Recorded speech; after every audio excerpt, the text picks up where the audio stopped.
Hello, my name is Shanehynan. I'm a photographer from the Midlands. I've been making a body of photography work for about 6 years, which looks at the bogs in the Midlands. I'm from northwest Kildare, from a townland called Edenderry, which sits between the local villages of Broadford and Carbury. This is a screenshot from Google Maps, which I took yesterday. I believe the photographs in it dates from 2018. This is a close-up of the previous one, which shows the local bog. This is approximately where I grew up. This is the village of Carbury. If you follow further up here, you'll go to Broadford. If you go this way, you go to Offaly. If you go that way, you go to Meath in Enfield. Edenderry is down here. So just on our local bog, just to locate it, there's a couple of very significant sites around. We've Carbury Castle here. We also have Millerstown Castle here, which is there's very little left of that tower house and the castle, but it's still a significant site. The village of Carbury is here.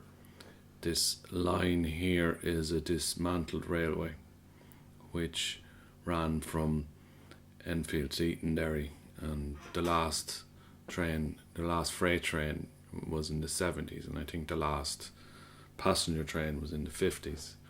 But in terms of our local bog, the extent of it is fairly obvious from this picture here.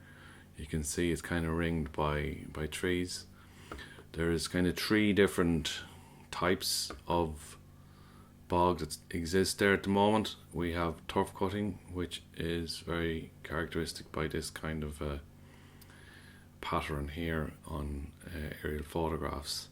We also have milled peat harvesting here for horticulture. It's the same process for the older ones used for energy production and stuff like that. This grayer area is all raised bog, so there's a significant portion of that. This section here to the south that I'm ringing here, that's actually NHA designation. So I'm just going to run through some more historic aerial photographs from Ordnance Survey Ireland that I picked up. So this was shot in 1995, obviously from an airplane, I would think. And it's I find it kind of strange that it's shot in black and white in 1995, because colour film existed, and I know often colour film in the 80s and 90s was looked down upon in terms of artistic expression, but it came to the fore later. But in terms of something like aerial photography or something forensic, where you're actually trying to show what's actually there, it makes little sense. But I think as an artistic expression, with the different field colours and stuff, it really comes up. It looks like a patchwork quilt. It's very interesting. So then 1 year later, the lads in the plane decided we'll try out a bit of colour film and see how that works, and I think it works much better to show what's actually there. In terms of replicating it, the bog really jumps out there. It's fairly obvious. I'm going to run through a couple of the years and the ones that were available, but I think it's worth noting the face bank here and how that actually moves slightly. So that was 1996. This is 2001.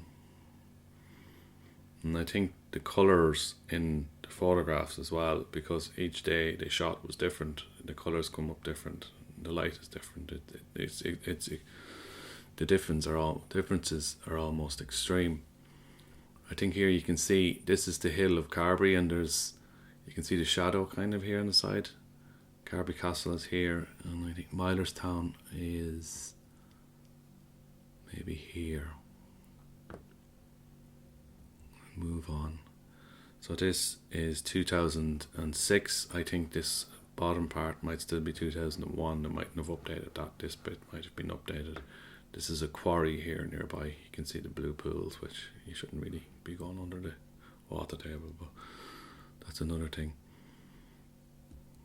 So this is somewhere between 2006 and 2013. I think again it's a combination. And then this is 2013. All of these are available on osi.ie from the GeoHive application. So this is archaeology.ie, and you can have a look at the historic environment viewer. And this shows in the red dots there, they are archaeology sites and monuments, and the blue ones is architectural heritage. Now I think it's worth noting that the bog itself is notable almost by its absence on OS maps in general, which I kind of find they seem to be kind of spaces that somehow didn't warrant surveying, and maybe it's because that they changed. Maybe it's because they are a shifting landscape, or maybe it's because they're not agricultural land.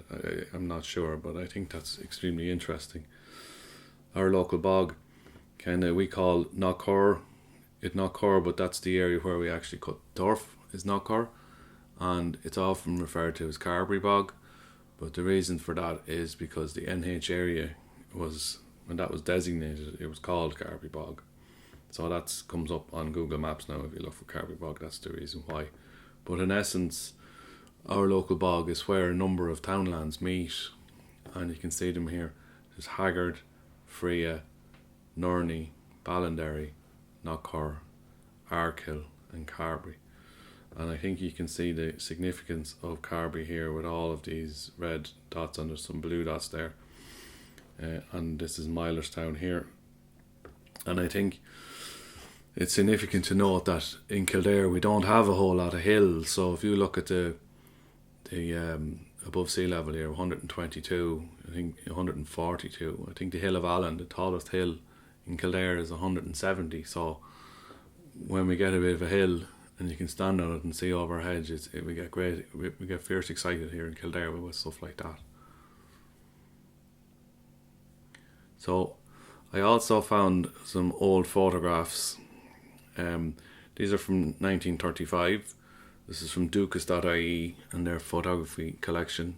This was shot by Albert Eskerode, and it forms part of the photographic collection in the National Folklore Collection in UCD. So this was in Carbury, not far from Newbury Hall, and it was shot in 1935.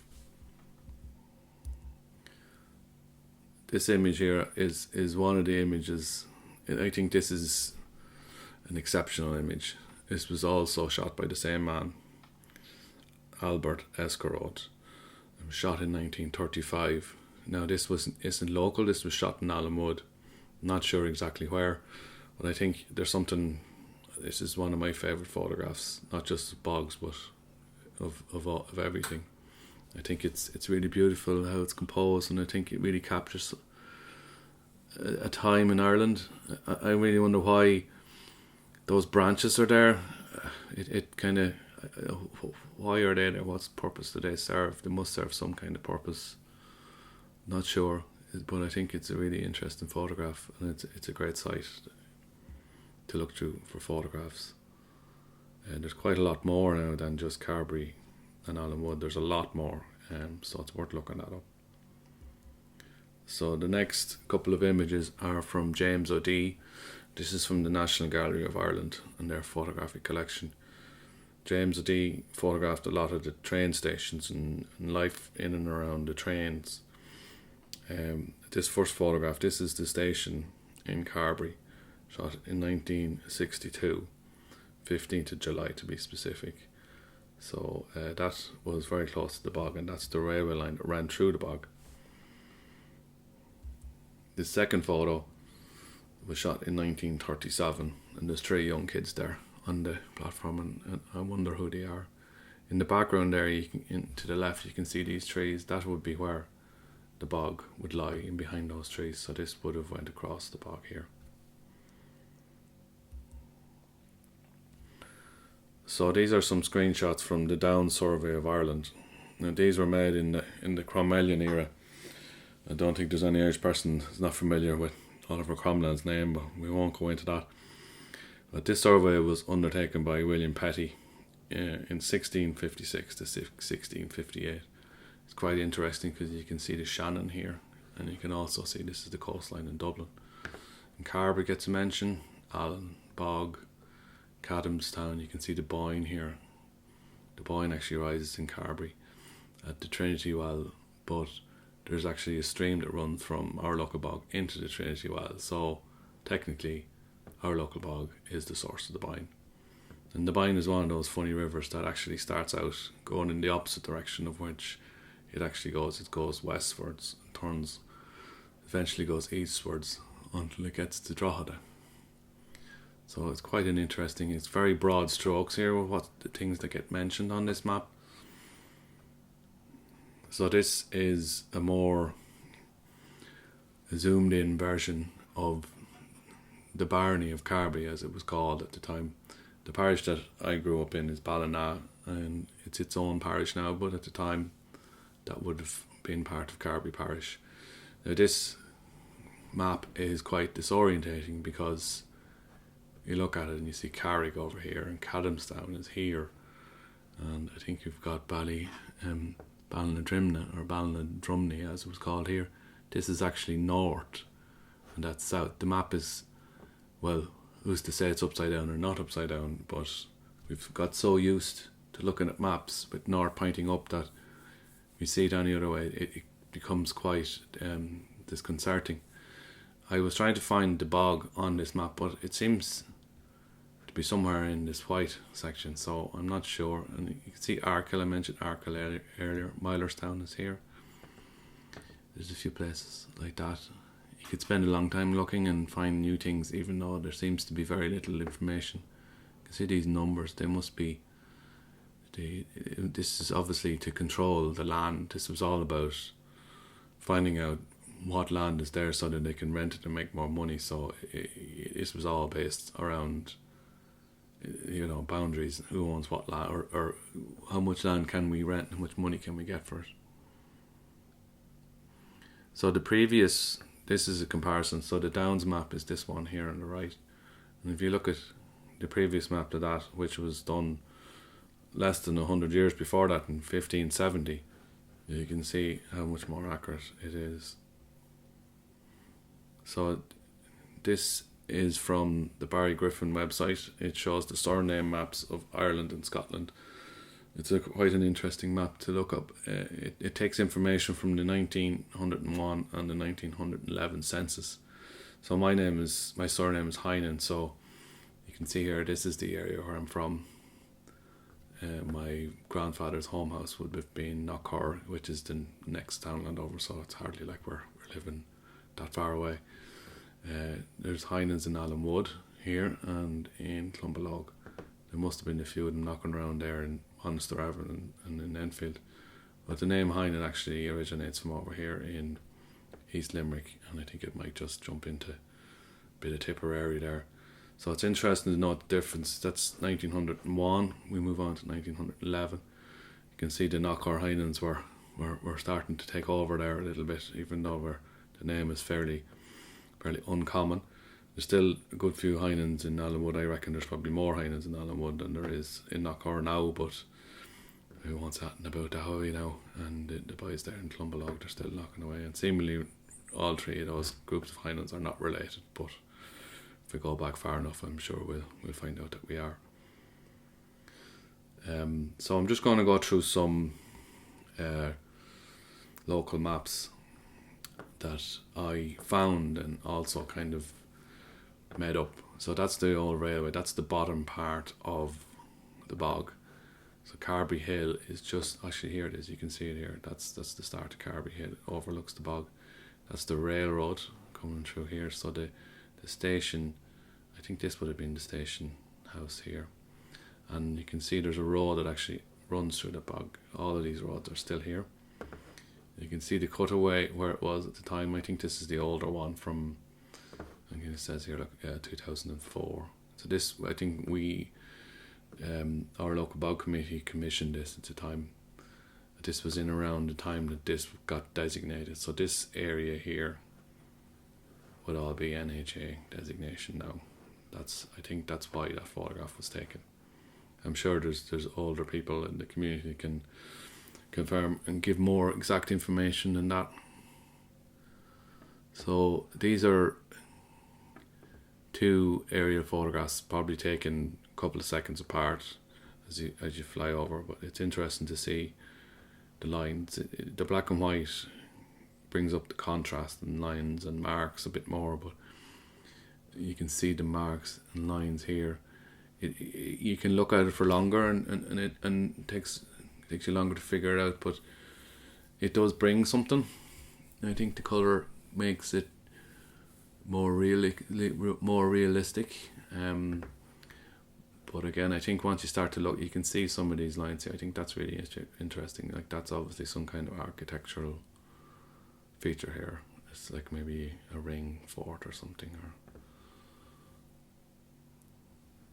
So when I do my research, I started to kind of look into maps and mapping and kind of remapping and looking what's actually there. And I've been looked at OS maps and seen that there was so little information on it. I kind of started drawing my own, but this would have been a sketch that I'd done over a Google Maps screenshot. So you can just move on here. That's the actual overlay without the map behind it, and kind of I'm starting to designate things there. The low bog, the high bog, emerald peach, which is privately owned. These woods that are a periphery around the bog, these little roads here. I also did more localized study of the different bays where we cut turf. So there is a designation there which predates most of the people on the committee, which are now in their 70s and 80s. So there was a system set up to cut turf, and because our local bog is actually held in trust, so the community actually owned the bog, and they've owned it since 1906, when the landlord at the time was leaving, and he handed over the bog to the local tenants and put it into trust and said, that's yours now, you can look after that. And the current committee is still looking after it. So that's 1906, so it's nearly 120 years. So the upshot of the work in the bog being done as a co-op means that the turf cutting is concentrated to one area, which is one of the main reasons why we have such an extensive amount of raised bog. In that, a lot of times when people have their own banks, they're working away on their own and maybe in different sections. So that's a good thing in terms of conservation, if the community ever decides to go that way. And this is an illustration. We recently started a project with the Irish Architectural Foundation, and this is their graphic based on some of the graphics I gave them. So again, you can see they've done a better job of showing up the different. So these are obviously areas that have been extracted, and this is the areas that still are raised bog, and then you have the infrastructural roads and fields as well. I think the fields are interesting as well. It's the interface between the field and the bog being an island as such in the middle of agricultural land or pastoral land. So these are some photographs that I sourced. This is my aunt Anne Kavanagh, or Anne Hynan, took this photograph in 1969. This would have been her son here, who at the time I wouldn't even have been born. He's my first cousin. This would be my uncle Seamus, who's now in his 80s. This is my grandfather, who I never actually met, and this is my granduncle down in the bog hole at the face bank. He loved to cut turf. He used to cut a lot of turf for local families. He used to spend most of his summer cutting turf. So this photograph was taken in our local bog in 1969. So we move on. I got some photographs from my local man Martin Keenan, and this photograph is from the 1950s, and this is some of his family members here with a reek of hand cut turf. So, and they were selling that then to people. So if you think of the amount of work and labour that's gone in to cutting all this turf by hand, And turf nowadays is cut by machine, and cut is probably the wrong word. It's actually macerated, but back in the day, we would have had to cut each and every one of those sods out, and it would have been a 3-man or maybe even a 4-man team laying it out. But in this case, they've gone and built this reek, which actually looks like a house. I think you could nearly put a line on that and probably be plumb here along the side. It's a feat in terms of labour and in workmanship. And there's a young fella here. I think he's not a young fella anymore now. I met him down in Fury's down one night. Martin, one of his brothers, was home, I think, for a funeral. I didn't get to chat to him now, and I wish I had, but maybe someday. So these are the even older photographs. So Martin gave me these photographs as well. We reckon these date from about the 1910s, maybe the 1920s. So if you think about in terms of the story I said about the land being handed over to the community in 1906, this would have been how the bog was worked at the time. People would have, I can't remember the name now, people would have rented a kind of a bank or an area, and it would have been able to cut turf, and they paid the bog ranger money to cut for a day or two. I'm not entirely accurate there now with the words and phrases, but the concept is there. But I think it's really interesting. Somebody over 100 years ago took this photograph at a time maybe when not a lot of photographs were taken, and I wonder what these men were thinking. This guy here looks like he's overlooking, or maybe he just walked into shot to be in the photograph, who knows. But the photograph was obviously taken from up on the high bog to get a vantage point, and you can see all the turf is laid out here, and you've got 2 bogies here. So this bogie, I think you'd have 3 layers of turf bought out here. You bring the horse out, and then you'd leave this one to be filled, back the horse in, pull that one out. So the lads here are working the whole time filling one of these 2 trailers and somebody else's, or bogies. You can see they're actually wooden wheels. Them getting sunk in the bog was a problem, so the bogies were designed so they wouldn't sink. So I think the next couple of photographs was taken in and around the same time. I don't know who these people are, but I think this is Pot Kane. He's the granduncle of one of the current bog committee members. I've heard people mention who these people are, these two ladies here. But I think this looks like it's a shlán. I think that's a shlán there. It looks like the handle of a shlán. But even though it's out of focus and it's hard to, we have these forensic type aerial photographs, and then now we have this kind of out of focus photograph, and they're both visual material and visual. You give us a visual idea of what life was like, or what the world was like, or what the place was like. So I think there's something really kind of beautiful about these photographs. There's obviously a bit of crack going on there now, or maybe a bit of curtain or whatever, but sure, look.